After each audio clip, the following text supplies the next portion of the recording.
We just got back from a landscape photography road trip in America that was packed full of bucket list locations. We went to Utah, Arizona, and New Mexico. And of course, there were lots of shenanigans to be had. No, no, mate.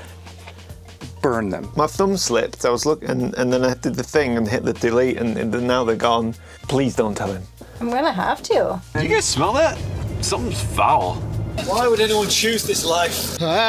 So if you don't want to miss those videos that are going to be coming out over the next few weeks, just be sure to hit that subscribe button. Now, before we get into today's video, where we take you on a brutal, vicarious hike that you can enjoy from your chair, I just want to announce that right now I'm having my Black Friday sale on all of my landscape photography courses. So if you've ever wanted to help support this channel and get some good educational material, there's a link in the description and you can save 40% off my courses using this coupon code. Alright, so let's get into this video where we take you on a big hike up into the mountains of Nova Scotia. This year we had a spectacular display of autumn colour in the highlands of Nova Scotia, and there is no better hike than this one. You might remember this hike from about 3 years ago. And we did it in the summer, and I've always wanted to come back and do it at this time of year when, as you can see, the colours are absolutely popping. So what we're going to do is, if you look just over there, you can see this pointy peak, this nubbin. We're going to go and stand just above that. We're going to hike just a little bit past that. So the hike is not that bad. It's only a pretty short few kilometres through a forest, but then you have to climb up that peak, and that is the unpleasant bit. That's the part that I'm not looking forward to, but I am looking forward to the view from the top. And the clouds right now, if you look up here, it's a thick layer of cloud, but there's these gaps. You can see these blue spots. You look up here, these hot spots. So what I'm hoping is, when I'm up there looking at this beautiful bay and this valley, I get these hot spots of light coming through and hitting all of this colour. And if I get that, then I'm going to get a killer shot. Now, one reason why I didn't want to hike up here in the dark is because with it being autumn, it's kind of easy to lose the trail. You know, and I sometimes listen to the things that you guys tell me about safety. Not very often, but sometimes. Hello, squirrel. As usual, Amanda was collecting pretty leaves on her way up the hill. One thing I appreciate is some considerate person has tagged the trail with blue ribbon. In BC, because the forests are mostly bright green, they use yellow or orange tags. Well, you just would not see that here in this forest. So thank you to whoever put the blue tags. Those are nice and visible. All right. To the peak. Let the fun end and the misery begin. I wasn't exaggerating. This uphill slog was brutal. What's your guess from here to the top? How long? Hour. No, 15 minutes. 15 still? Yeah, I think so. Oh. Well, you just thought it was an hour. Surely that's better. I was hoping you'd say, nah, 5 minutes. No, I'm not going to lie to you, love. Well, I was lying to her, but she didn't know that. Well, I might not have some posh two-tone pants, but I've got some pretty tasty gloves. Oh. Phasma just kicked in. Now, if you don't know what phasma is, well, it's basically fat man's asthma, where I tend to sound like a set of knackered bagpipes. We're almost there, love. I don't believe you. That's because I'm lying. All right, so we're almost above the tree line, where the actual peak itself gives us the view, it clears. And I just hope that when I get up there, there's still some clouds, because you can see it clearing just behind me. Oh, look at that light. That is what I'm after.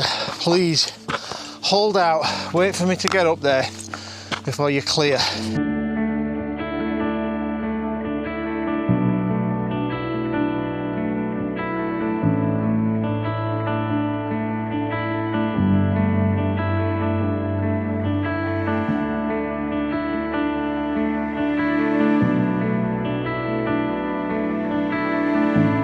So what do you think? Was it worth the effort to get up the hill for this view. Even though the views are spectacular, I'm a little bit unnerved because it smells very strongly of cat piss up here. And I don't think there's many cougars on Cape Breton Island, but if there are, this is where they'd be, up in the mountains. So I hope I don't bump into any big cats. Absolutely, Tresmegalophecla. A moment like this definitely calls for the sky camera.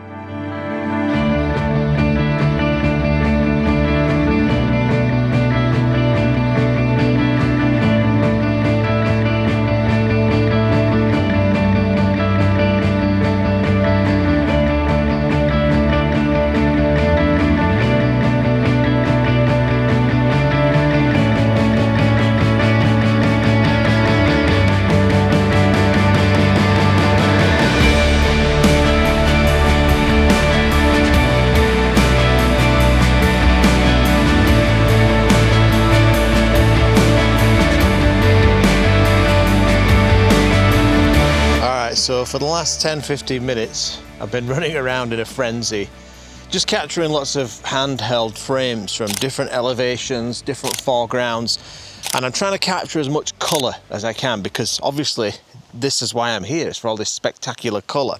But what I found is that the light dictates your composition, because depending on what the light does in that background, like if a big splash of light comes in and hits those leaves and makes it glow really hot, then anything that's kind of in between me and that gets put into sort of stark contrast. It's kind of dark, which that contrast kind of accentuates the shapes of things like these rock formations. So once I get that pop of light, it completely changes my composition. But just look at that splash of light in the distance there, and sometimes it hits all of these rocks here and these pinnacles in the foreground. Absolutely brilliant. I think what I might try and do is frame something up that might work with various different light positions, and then maybe get Amanda just to stand there just to give you a sense of scale. If I can find her. I hope she hasn't fallen asleep. You see that bald eagle there? This really is a spot where eagles soar. Hello, Mr. Eagle. Don't poo on me. Alright, so I've framed up my favourite composition so far on the tripod, because what it does is it takes in these beautiful rocks that you could see in the foreground here. Look at all this beautiful. So that's basically this is my composition. I don't even need to show you the back of the camera. I've got these rocks in the foreground here, and then it's a bit of a slightly wider frame, but then you can see in the left there's this beautiful snaking, I don't know what you would call that, an estuary that basically bleeds out of the ocean into this valley, and you can just see that light that's just licking that valley there. So basically the shot starts here and then just kind of pans around to take in these foreground rocks, and that's it, just dead simple. But basically I'm waiting for light to just work its way in to this valley, and it does come and go. It's just beautiful, and that's the problem for me now. I'm tempted to shoot a time lapse, just basically put it on interval mode so it shoots an image every 5 or 8 seconds. Then I can put together a video of the light moving through the valley. And the reason why I say I'm not too happy about that is because this is the downside of having a super high resolution camera, in that each frame would be 100 megapixels, which is just going to eat my computer alive. But it's the only way I can do it with this camera. I didn't bring my Sony, which is 50 megapixels, and would have made it a little bit easier to deal with. Oh, there's some people on the trail. We're not the only idiots. Might be able to get these two hikers to basically be my models. Nice way of making a quick $20, is that? So I got busy with my first shot of the day, and it turned out to be not too bad.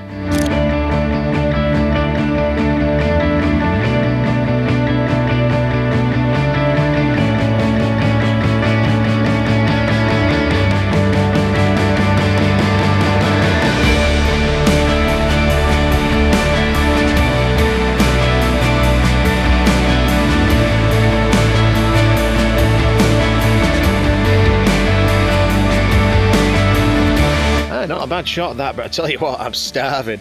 Let's see what's in the crumb catchers. Oh, chocolate muffin. I love chocolate muffins. What have I married? And that is the question that Amanda asks herself almost every day. Alright, so now that I've basically got my shot set up, it's just a case of waiting for the light to do something.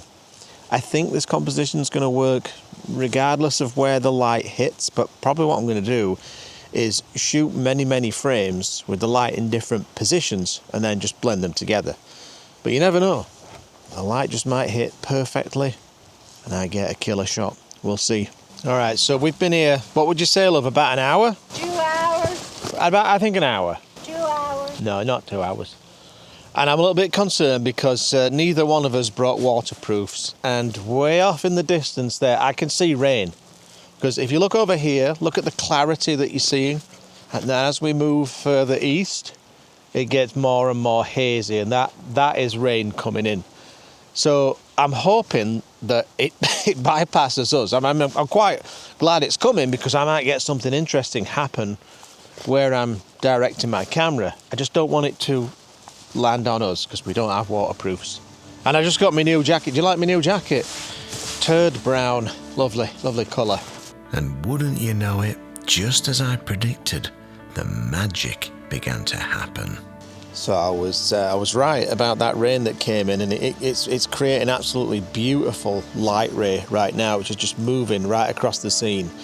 I'm tempted to recompose, but if I do, it means that all of my other shots from earlier won't line up if I do get a splash of light down in that bright yellow valley there. So I'm just going to keep the shot where it is, and if this light ray that's coming in works with this shot, here's the shot.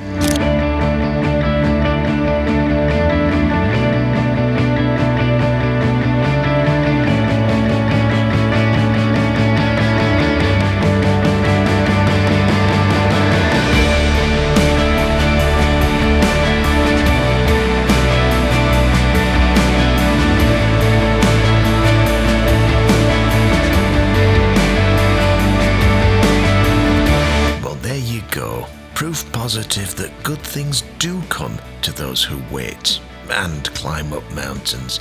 And if that isn't worthy of Amanda's light dance, I don't know what is, if you can call that dancing. Alright, so now it's really kind of socked in now. There's not many holes in these clouds. I mean, look at that. It's solid almost. So I think that might be the best of it, but you know me, I'm a diehard. I'm going to stick around for a bit longer because, honestly, that little shaft of light that came in, it just whet my appetite. There is potential for absolute majesty. And I've hiked all the way up here. Why would I leave this? I mean, look at that. It's absolutely... Stress magnifique, to be quite honest with you. So, going to hang around just another 4 hours, love. How's your dancing going? I gave up. I did it for the light and it happened. Oh, you did a light dance. Is that what it was? Right. What do you think that was? Honestly, I thought it was an epileptic seizure. Anyway, so we're going to wait a little bit longer and see if I get more of that majestic light. Oh, there's a little gap. Look at that. Something's opening up. So I might get some more majesty. So I'm just going to leave my composition set up, wait for the light to come to me. We will see if that works out. So we waited some more, but the seasoned landscape photographer has to know when to call it quits, which I know Amanda fully supports. Well, it's a bust. I've waited and I have seen the best of the light, and I think I got the shot. So it is time to call it quits. Plus, my lovely wife is in desperate need of some preparation H for a really nagging hemorrhoid, aren't you, love? That's embarrassing. I'll delete it. I won't. You just made that up. Delete it. All right. I won't. I just want to say a huge thank you to all of my Patreon supporters. You really help to keep this channel going. And if you're interested in becoming a patron and joining my monthly critique sessions, there's a link in the description below. Thanks for watching, and I'll see you in the next one.